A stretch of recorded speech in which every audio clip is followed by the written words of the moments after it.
Crypto की दुनिया में नए दरवाजे खुल रहे हैं। कल तक हम जिन रियल वर्ल्ड असेट्स की बात किया करते थे, आज ब्लॉकचेन और वेब3 के द्वारा उन सभी को टोकनाइज किया जा रहा है। और ये तो बस शुरुआत सी नजर आ रही है। जैसे ही डोनाल्ड ट्रंप की सरकार बनी, डोनाल्ड ट्रंप की सरकार वैसे भी बिटकॉइन के लिए या क्रिप्टो मार्केट के लिए एक अच्छी खबर की तरह आई थी। अभी 2 या 3 साल पहले की बात है, एसईसी काफी ज्यादा हॉस्टाइल थी वेब3 को लेके, क्रिप्टो मार्केट को लेके। लेकिन डोनाल्ड ट्रंप के आते ही, जैसे ही हमने देखा गैरी गेंसलर को बाहर जाते हुए, गैरी गेंसलर के बाहर जाते ही अब हम एक्सपेक्ट कर सकते हैं कि बहुत ही ज्यादा पॉजिटिव रेगुलेशंस आएंगे जो वेब3 को सपोर्ट करेंगे, ब्लॉकचेन को सपोर्ट करेंगे इन जनरल। अब ऐसे में हमारी ड्यूटी बन जाती है पैसा बनाने की कुछ ऐसे निशेज में जिसका फ्यूचर बहुत ही ज्यादा ब्राइट नजर आ रहा है। यहाँ पर उन्हीं कुछ चुनिंदा निशेज में से एक निश है RWA का, रियल वर्ल्ड असेट्स का। पिछले साल हमने देखा इसकी काफी ज्यादा हाइप थी, मार्च के अराउंड बहुत ज्यादा हाइप थी मैं कहूंगा। और उसके बाद से थोड़ा बहुत ठंडा होता चला गया है। हर आदमी ने थोड़ा बहुत इसे ठंडे बक्से में डाल दिया है। हर आदमी इस समय एआई की बात कर रहा है, एआई एजेंट्स की बात कर रहा है। देखिए, उसमें कोई बुराई नहीं है, लेकिन हमें यह देखना होता है कि कब कौन से निश में पैसा आ सकता है और कौन सा निश है जो ऑलरेडी सैचुरेट हो रहा है। मुझे ऐसा लगता है कि RWA एक ऐसा निश है जहां अभी भी वो अनटैप्ड पोटेंशियल है। आज हम यहाँ पे एंट्री लेंगे और थोड़ा बहुत वेट करेंगे तो इसमें अच्छे रिजल्ट्स हमें मिल सकते हैं।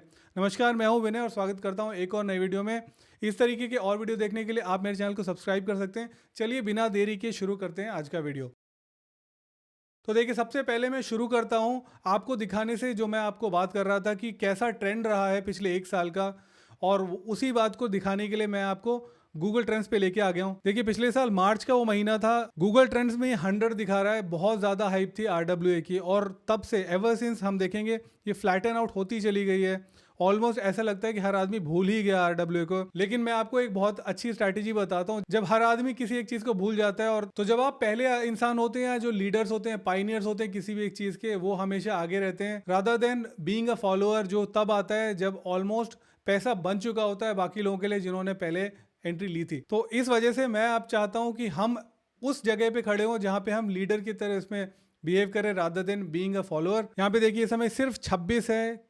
एक समय था जब ये 100 पे था, और यहाँ से अगर ये दोबारा जैसे ही RWA की हाइप आएगी फिर बढ़ेगा, और उसके बाद हम देखेंगे कि पूरा का पूरा जो निश है RWA का वो बढ़ेगा। मैं ये क्यों बोल रहा हूँ कि RWA बहुत ही इस समय एक स्वीट स्पॉट पे बैठा हुआ है, तो उसके लिए सबसे पहले मैं आपको कुछ कारण बता देता हूँ। सबसे पहला कारण तो यही है कि डोनाल्ड ट्रंप की सरकार आ गई है। काफी ज्यादा पॉजिटिव रेगुलेशंस जो है वो आने वाले हैं या ऑलरेडी साइन होने शुरू हो चुके हैं। हम देख रहे हैं कि कई सारे ऐसे अटर्नी हैं जो प्रो क्रिप्टो रहे हैं, उनको की पोजीशंस पे बिठाया जा रहा है इस समय, जो कि ओवरसी करेंगे क्रिप्टो को या डिजिटल असेट्स को। तो इस तरीके की कोई भी बात अगर होती है, और अगर हम देखते हैं कि वहां पे ऐसे लोग बैठे हैं जो क्रिप्टो से हॉस्टाइल नहीं है, तो हम ओवरऑल देखेंगे कि इसका पॉजिटिव इफेक्ट आपको नजर आएगा पूरे मार्केट में।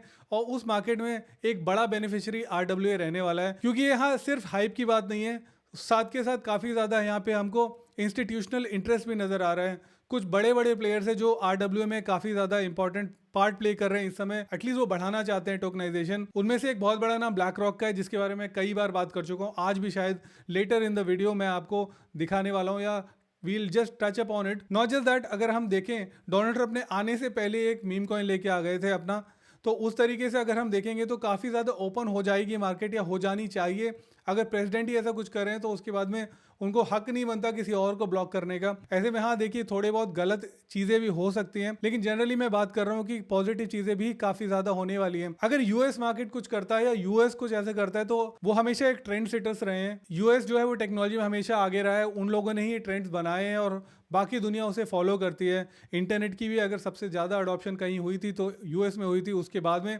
हम लोगों ने अडॉप्ट किया। उसी तरीके से अगर ब्लॉकचेन की और वेब3 की अडॉप्शन बहुत अच्छे से हो जाती है यूएस के अंदर, और सरकार भी वहाँ की काफ़ी प्रो क्रिप्टो प्रो वेब3 रहेगी, तो उनके देखा दुनी में बाकी जो वेस्टर्न कंट्रीज हैं उन पे भी असर पड़ेगा, उनको भी फोर्स किया जाएगा। या मैं कहूँगा फोर्सफुली नहीं, लेकिन उनको खुद समझ में आएगा कि अगर यूएस इसको इतना हाथों हाथ ले रहा है तो हमें भी इसमें पॉजिटिवली देखना चाहिए, या एटलीस्ट एक्सप्लोर करना चाहिए। तो और भी कंट्रीज है जो इसी बैंड वैगन पे काम करना शुरू कर देंगी, या एटलीस्ट उस राह पे चलने की कोशिश तो करेंगे। तो इस हिसाब से मैं बोलता हूँ कि काफी ज्यादा हम पॉजिटिवली, तो इस हिसाब से मैं देखता हूँ कि इस समय हम उस इन्फ्लेक्शन पॉइंट पे खड़े जहां से चीजें अच्छी होनी शुरू होनी चाहिए। और RWA एक ऐसी चीज है जो आपको बहुत ही ज्यादा अच्छे रिजल्ट दे सकते हैं in the near future. Again मेरे पास कोई क्रिस्टल बॉल नहीं है, बस हम 2+2 को जोड़ के देखने की कोशिश कर रहे हैं whether it is coming up to 4 और 5। तो मैं कुछ ऐसा ही आपके साथ शेयर कर रहा हूँ। ऑब्वियसली ये मेरी थीसिस है, it is not an investment advice. आप मेरी बातें सुने, आपकी अपनी थीसिस बनाए, उसके बाद में अपने ट्रेड्स उस हिसाब से लें। और एक मेन बात तो मैं आपको बताना भूल ही गया कि यूएस ने ऑलरेडी बातें शुरू कर दी है कि एक स्ट्रेटेजिक रिजर्व बनेगा, बिटकॉइन उसमें ऐड किया जाएगा। तो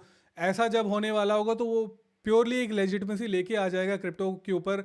बहुत से लोग आज भी हैं जो इसको आज भी जुआ समझते हैं या उसको इलीगल समझते हैं। अगर सरकार की स्ट्रेटेजिक रिजर्व में बिटकॉइन रहेगा या बाकी और भी कुछ डिजिटल असेट्स या क्रिप्टो करेंसी रहेंगी, उनको बहुत ही ज़्यादा पॉजिटिवली देखा जाएगा वर्ल्ड वाइड, और उसका एक पर्कुलेटिंग आपको इफेक्ट दिखाई देगा in the broader scheme of things. तो इस वजह से अगेन मैं बोलूँगा कि ये वो इन्फ्लेक्शन पॉइंट है जहाँ से चीज़ें और सुधरनी शुरू हो सकती हैं। तो चलिए, अब मैं आपको काफ़ी सारा ज्ञान दे चुका हूं इस मामले में। क्यों मुझे ऐसा लगता है कि RWA real world assets tokenization जो है that is the way forward, या फिर ये फ्यूचर है और इसको हाथों हाथ लिया जाएगा। एटलीस्ट अगले 4 साल तक तो हमें बहुत ही ज़्यादा अच्छी खबरें नज़र आने वाली हैं because of Donald Trump of course. आज के वीडियो में 4 टोकन्स के बारे में बात करने वाला हूँ, चारों के चारों RWA टोकन से ऑब्वियस, क्योंकि हम ये RWA का वीडियो बना रहे हैं और हम देखना चाहते हैं कि कौन कौन से असेट्स हैं इसमें। उन 4 में से पहले 2 जो होंगे वो होंगे लार्ज कैप, और जो नेक्स्ट 2 होंगे वो होंगे मिड कैप। तो इसमें मैं आपको एक पूरा ओवरऑल पोर्टफोलियो देने वाला हूँ जहाँ पे आपको स्टेबिलिटी मिलती है, और जो 2 मिड कैप आपको देने वाला हूँ उसमें आपको थोड़ी बहुत ग्रोथ प्रोस्पेक्ट ज्यादा नजर आएगी। ऑब्वियसली वो रिस्क भी ज्यादा होता है, अगर मिड कैप है तो ऊपर जितना ज्यादा जाता है उतना ही नीचे भी ज्यादा आ सकता है। वहीं पे जो लार्ज कैप्स होते हैं वो आपको स्टेबिलिटी के साथ में ग्रोथ देते हैं। तो चलिए शुरू करते हैं। सबसे पहला वाला जो है मंत्रा ओम। आई एम श्योर आपको पता हो मंत्रा क्या है। $4.55 के ऊपर इस समय बैठा हुआ है। टोटल मार्केट कैप आप इसकी देख लोगे तो $4.37 बिलियन की है। इसीलिए जो मैं बता रहा था कि पहले 2 जो हैं वो लार्ज कैप होंगे, इनमें से पहला वाला यही है। इसकी फुल्ली डायल्यूटेड मार्केट कैप आप देखोगे तो $8 बिलियन के भी ऊपर चल रही है इस समय। और इसमें कुछ ऐसा हुआ कल या परसों कि इसके जो प्राइस है बहुत ज़्यादा जल्दी ऊपर बढ़ गया। तो इसके लिए मैं यहाँ पे आपको एक आर्टिकल दिखाना चाहता था। देखिए यहाँ पे बोल रहा है, ये एक टेक्निकल एनालिसिस किया है ओम के ऊपर। तो मैं आपको सिर्फ नाम नहीं बताना चाहता था, मैं उसके साथ में आपको थोड़े बहुत और डिटेल भी देना चाहता था, इसलिए मैंने ये आर्टिकल खोल के रखा हुआ है। यहाँ पे आप देख सकते हैं ये अभी इसने ऑलमोस्ट $5 टच कर पाया था और उसके बाद नीचे आ गया। 5 की जो है ना वो थोड़ी बहुत इसकी रेजिस्टेंस रहने वाली है ऑल टाइम हाई की वजह से। लेकिन इसमें कई सारी की चीज़ें इसने बताई है। की technical indicators such as RSI जो 14 का है वो 78 पे खड़ा है, जो कि काफ़ी ज़्यादा बुलिश होता है। लेकिन उसके साथ में आप ये भी देखेंगे एवरेज जो इसका RSI का है वो 50 के करीब है, तो 50 के ऊपर काफ़ी ज़्यादा चल रहा है। तो इस समय बुलिश टेरिटरी में है। CMF भी इसका 0.41 पे है, यानी कि ये जो पॉजिटिव में होता है तो हमेशा ये बुलिश इंडिकेटर ही होता है। एक और चीज़ थी कि जो इसका 50 पीरियड का मूविंग एवरेज है और जो 200 पीरियड का मूविंग एवरेज है उसने गोल्डन क्रॉस ले लिया, यानी कि 50 पीरियड का मूविंग एवरेज जो है वो 200 पीरियड के मूविंग एवरेज से ऊपर चल रहा है इस समय। और ये अगर सस्टेन करता जाएगा, अगर वो उसके ऊपर ही बना रहेगा तो एक अप ट्रेंड हम देख पाएंगे काफी समय तक। की रेजिस्टेंस की बात कर ले तो यहाँ पे बोला है इसने कि $5 का जो वो की रेजिस्टेंस रहने वाला है, which is also the all time high. अगर वहां से सक्सेसफुली ब्रेकआउट हो जाता है तो अगले 2 जो रेंजेस है वो आते हैं 5.5 पे और $6 के ऊपर। और अगर नीचे आने की बात करेंगे तो एक सपोर्ट लेवल बैठा हुआ है 4.5 पे, यानी $4.5 के ऊपर। लेकिन वहां से वो ब्रेक करता तो एक $4 का टेस्ट करेगा आके। और वही इसने बेसिकली बात करी गोल्डन क्रॉस की। अगर ये 50 पीरियड का मूविंग एवरेज जो है वो 200 पीरियड के मूविंग एवरेज के ऊपर बना रहता है तो उस समय तक वो काफी अप ट्रेंड में ही लगेगा आपको। It will support a longer up trend. तो ये वही बात उसने कही है। Overall breaking above 5 could confirm next level uptrend while failure to hold 4.5 may lead to deeper corrections। तो कहने का मतलब यहाँ पे लास्ट में उसने बोला है कि अगर वो 5 के ऊपर चला गया तो वो काफ़ी ऊपर जाएगा, अप ट्रेंड को कंटिन्यू करेगा। अगर 4.5 को उसने ब्रेक कर दिया तो फिर डीपर करेक्शन भी आ सकता है। यूजुअली हम ये देखते भी हैं अगर बहुत ज़्यादा शार्प अप ट्रेंड आ जाता है, क्योंकि ये पिछले 1-1.5 दिन के अंदर ही मैंने देखा है ऑलमोस्ट 30-40% बढ़ गया था। ऐसे में जो लोगों ने नीचे पैसा लगाया होता है वो प्रॉफिट बुकिंग करते हैं, तो यहाँ पे थोड़ी बहुत करेक्शन आ सकती है। ये मैं पर्सनल एक्सपीरियंस से बता रहा हूँ। तो चलिए ओम मंत्रा के बारे में और ज़्यादा नहीं बोले, ज़्यादातर लोगों को पता होगा। इसकी सेंटिमेंट के बारे में बात कर लें तो 79% इस समय लोग बुलिश हैं इसको लेके। चलिए अगला वाला टोकन देख लेते हैं। और अगला टोकन अगर हम RW की बात करें और ऑन्डो की बात ना करें, ऐसा तो हो ही नहीं सकता। तो देखिए ऑन्डो है, इसका जो मार्केट कैप है वो $4 बिलियन का है, क्योंकि इसने अभी बहुत बड़ा एक टोकन अनलॉक हुआ था इसका, जिसकी वजह से इसका मार्केट कैप जो है वो एकदम से बढ़ गया था। वो मैं आपको दिखाता हूँ चार्ट के ऊपर कैसा दिखता है। यहाँ पे आप देख सकते हैं कि जैसे इसका टोकन अनलॉक हुआ ये कहाँ पे था 1.7 बिलियन पे, और उसके बाद में सडनली पहुँच गया 4.5 बिलियन के ऊपर, क्योंकि इतनी ज़्यादा लिक्विडिटी मार्केट में आ गई। रादर मैं बोलूँगा कि जो कॉइन्स है वो अनलॉक हो गए और मार्केट में आ गए, और जैसे ही कॉइन्स अनलॉक होकर मार्केट में आते हैं obviously multiplied by it's price, तो उतनी ज़्यादा इसकी मार्केट कैप बन जाती है। इस वजह से इसकी मार्केट कैप 4 बिलियन की हो चुकी है। लेकिन फिर भी मैं इस पर क्यों इतना बुलिश हूँ, क्योंकि हम देख सकते हैं ये अभी बाइनेंस पे भी लिस्टेड नहीं है। तो देखिए, अगर हम ओंडो की बात करें और लैरी फिंक की बात न करें, ऐसा तो बिल्कुल भी पॉसिबल ही नहीं है। लैरी फिंक अगर आपको पता नहीं तो मैं बता दूं, ब्लैक रॉक के सीईओ है। ब्लैक रॉक एक ऐसी कंपनी है जो 10 या 11 ट्रिलियन डॉलर के ऊपर बैठी है। उतना उनके पास पैसा है या असेट्स अंडर मैनेजमेंट है। वो जिस सेक्टर में भी जाके उस पैसे को डिप्लॉय कर देंगे वो सेक्टर रॉकेट बन जाएगा। तो लैरी फिंक का मानना है कि जल्दी से जल्दी एसईसी को tokenization of bonds and stocks approve कर देना चाहिए। ये क्योंकि इनका मानना है या मांग है, तो बहुत ही जल्द हम देखेंगे, क्योंकि अभी प्रो क्रिप्टो रेगुलेशंस आ चुके हैं, डोनाल्ड ट्रंप आ गए हैं और हमारे जो पुराने एसईसी चेयर थे वो जा चुके हैं इस समय, गैरी गैंसलर। तो अब हम देखेंगे ये सारी tokenization of bonds and stocks बहुत जल्दी हो जाएगा। और अगर ये सब होगा तो उसका जो फेस है वो ओंडो होगा, या एटलीस्ट उसका जो एंट्री गेट होगा वो होगा ओंडो। वो उसका काफ़ी ज़्यादा फायदा उठाने वाला है। इस वजह से ओंडो को आपको हमेशा अपने लिस्ट में रखना पड़ेगा, भले ही इसमें डाइल्यूशन आ गई हो। लेकिन एक बात यह है कि जितनी डाइल्यूशन होनी थी वो हो गई है। अब जो अगली डाइल्यूशन होगी वो जनवरी 2026 में होगी। हमारे पास 1 साल है। अब यहाँ से हमें बस ये देखना है कि कितने ज़्यादा पॉजिटिव रेगुलेशन होते हैं और कितना ज़्यादा टोकनाइजेशन को एक्सेप्टेंस मिलती है। उसी के हिसाब से ओंडो के प्राइस को हम ऊपर जाते हुए देखेंगे। उसी के साथ साथ मैं आपको यहाँ पर ये भी दिखा देता हूँ कि कम्युनिटी के सेंटीमेंट क्या बोलता है। तो यहाँ पे सेंटीमेंट तो 88% बुलिश है इस समय। उसी से आप अंदाज लगा लीजिए कि लोग इसके बारे में क्या सोच रहे हैं। और एक फैक्टर जो मैंने आपको पहले भी बताया था कि बाइनेंस पे भी लिस्टेड नहीं है। बाइनेंस पे बिना लिस्ट हुए अगर कोई टोकन $4 बिलियन पे ऑलरेडी पहुंच चुका है। जब बाइनेंस पे या कॉइनबेस पे इस तरीके के एक्सचेंजेस पे कोई टोकन आता है तो उसको खरीदना बेचना आसान हो जाता है। तो उस तरीके का जब मीडियम बाइनेंस प्रोवाइड कर देगा ओंडो को, तो उसके बाद हम देखेंगे इसमें और ज़्यादा पॉजिटिव इफेक्ट आपको नजर आएगा इसके ऊपर, इसके प्राइस के ऊपर। हैविंग सेड दैट, अब हम अगला टोकन देख लेते हैं, हमारे लिस्ट का थर्ड टोकन जिसका नाम है क्लियर पूल। इसका प्राइस अगर हम देखें तो करीब करीब 30 सेंट पे है या फिर 29 सेंट्स बोल सकते हैं। ओवरऑल मार्केट कैप इसकी सिर्फ $217 मिलियन की as compared to the previous two जिनकी 4 बिलियन की थी। यहाँ पे एफडीवी अगर हम देखेंगे तो सिर्फ, अगर हम इसकी मार्केट कैप देखते हो तो सिर्फ $218 मिलियन की है। उस हिसाब से तो ये मिड कैप में ही आता है। मैं इसके बारे में थोड़ी बहुत और चीज़ें आपको दिखाना चाहता था, जैसे कि इसके investors.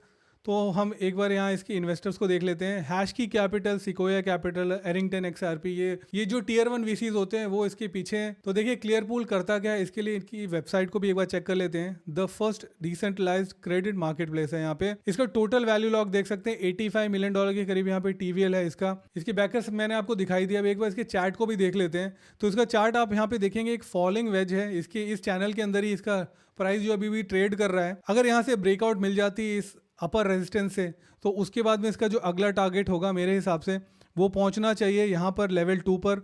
Level 1, level 2 and then level 3। Level 3 अगर आ जाएगा तो करीब करीब 60 सेंट पे आ जाएगा, यानी करंट प्राइस से डबल हो जाएगा। लेवल 2 जो मेरा है उसके हिसाब से ये 52 सेंट पे आ जाएगा, और लेवल 1 जो है वो इसका 46 सेंट का है। तो ये 3 लेवल मैं देख रहा हूँ वो तब हो पाएगा जब इस अपने फॉलिंग वेज के अपर रेजिस्टेंस को ब्रेकआउट करता है। तो उसके बाद में ये तीन अलग अलग लेवल्स हैं, वहाँ पे ये जा सकता है। तो इस पे आप नज़र बना सकते हैं। इसकी फंडामेंटली भी मेरे को स्ट्रेंथ नज़र आ रही है, प्लस टेक्निकली ये फॉलिंग वेज में। तो जब तक ये ब्रेकआउट नहीं होता मैं तो ट्रेड नहीं लूँगा, लेकिन एटलीस्ट मैं उस पर नज़र तो बना के रख ही सकता हूँ कि जैसे ही यहाँ से ब्रेकआउट होगा उसके बाद में मैं अगले ट्रेड उस हिसाब से ले सकता हूँ और अपना प्रॉफिट बुकिंग अपने लेवल्स के हिसाब से कर सकता हूँ। मेरे को लेवल 1 में कितना निकालना है, लेवल 2 में कितना निकालना है, और कुछ मैं लेवल 3 के लिए रख सकता हूँ जो इसका प्रीवियस वाला यहाँ पे हाई नज़र आ रहा है जो 0.59 सेंट्स का रहा है। एक बार इसका प्रीवियस ऑल टाइम हाई भी देख लेते हैं। तो प्रीवियस ऑल टाइम हाई इसका करीब करीब $2.5 था जो 3 साल पहले आया था। लेकिन जो हाल फिलहाल का जो मैं आपको दिखाई चुका हूँ जो इसने दिसंबर में बनाया था उसके हिसाब से ये 60 सेंट पे था, अभी 30 पे है। ऑलमोस्ट 50% डिस्काउंट पे ऑलरेडी मिल रहा है। चलिए अगले टोकन पे चलते हैं। इसका नाम है पॉलीमेश। इसका प्राइस है करीब करीब 22 सेंट का। इसका ओवरऑल मार्केट कैप मैं आपको दिखा दूँ तो 250 के करीब है, 250 मिलियन मार्केट कैप करंटली इसका चल रहा है। 204 मिलियन का फुली डाइल्यूटेड इज 250 मिलियन और अपने ऑल टाइम हाई से ऑलमोस्ट 70% नीचे चल रहा है। तो बेसिकली एक लेयर 1 ब्लॉकचेन है, future proof RWA with purpose built blockchain. यहाँ पे आप देख ही सकते हैं, अनलॉक न्यू फाइनेंशियल प्रोडक्ट्स। भाई ये रेगुलेटरी कंप्लाइंट आपको होना पड़ेगा अगर आप सरकार के साथ हैंड इन ग्लव काम करना चाहते हैं। तो इस वजह से भी मेरे को इसमें पॉजिटिविटी नजर आती है कि ये हर तरीके से रेगुलेटरी कंप्लाइंट है। साथ ही के साथ इन लोगों ने इंश्योरेंस और सेटलमेंट को लेके एक पूरा का पूरा RWA प्रोडक्ट बनाया है, ब्लॉकचेन बनाई है। इनके प्रोडक्ट को यूज करके लोग RWA में भाग ले सकते हैं, यानी टोकनाइज कर सकते हैं रियल वर्ल्ड असेट्स को। एक बार इसका ऑल टाइम हाई भी हम देख लेते हैं जो पहले मैं आपको बता रहा था। एक बार इसका पूरा का पूरा स्ट्रक्चर देख लेते हैं आज तक का, तो वही पिछले साल जो इसका हाई था गूगल ट्रेंड पे दिखा रहा था। इस समय आरडब्ल्यू की उतनी हाई है भी नहीं, तो आप अगर आज कुछ पैसा लगाएंगे या आज कोई जो नई एंट्रीज लेंगे वो आपको मल्टी फोल्ड रिजल्ट दे सकते हैं, रादर देन तब जब ये ऑलरेडी हाइप आ चुकी है और लोग पहले से ही पैसा लगा के बैठे हो। अब आप खुद ही सोच के देखिए, किसी ने 22 सेंट पे खरीदा होगा और अगर प्राइस 50 पे पहुंच चुका है तो ऑलरेडी 2-2.5 गुना पे बैठा हुआ है। वो समय होगा जब उसे डंप करना चाहेगा, और आप अगर 50 सेंट पे एंट्री लेंगे तो आपकी एंट्री प्राइस ही 50 सेंट होगी। वहां से अपसाइड कितना रह जाएगा आप खुद ही देख सकते हैं। 22 सेंट से अगर ये मान लीजिए वापस अपने 70 सेंट पे चला गया तो वहां से 3 गुना या 3.5 गुना हो जाता है। वहीं पे अगर आप 50 सेंट पे एंट्री लेते हैं, उसके बाद में 70 सेंट पे पहुंचता है, तो आपका तो ये 50-60% भी नहीं बढ़ेगा। इसी वजह से it is very very important कि आपकी जो एंट्री प्राइस है वो कम से कम हो, ताकि आपको ज़्यादा से ज़्यादा प्रॉफिट मिले। देखिए इस चार्ट के हिसाब से भी ये फॉलिंग वेज में चल रहा है। अगर यहाँ से ब्रेकआउट होता है तो उसके बाद अपना जो प्रीवियस ऑल टाइम हाई है वो यहाँ तक पहुंचेगा, और वहाँ पहुंचेगा तो इसको अच्छा खासा एक 3-3.5 गुना का मूव मिल जाएगा। तो ऐसा ही कुछ मानना है इस चार्ट के हिसाब से भी। जो टेक्निकल एनालिसिस की जिसने भी किया, मैं जानता नहीं, मेरे सामने आया तो मैंने खोल के आपको दिखा दिया, but it only make sense कि देखिए किस तरीके से फॉलिंग वेज में आ रहा है। ब्रेकआउट होने के बाद में ही लेकिन मैं ट्रेड करूंगा, जब तक यहाँ पे मेरे को एक क्लियर डायरेक्शन नहीं नजर आ जाती कि ये फर्दर ब्रेक डाउन करने वाला है या फिर ब्रेक आउट करने वाला है। आई होप आप यहाँ तक बने हुए हैं तो आपको वीडियो पसंद आया होगा। अगर पसंद आया तो लाइक कर दीजिए, नहीं पसंद आया तो डिसलाइक कर दीजिए।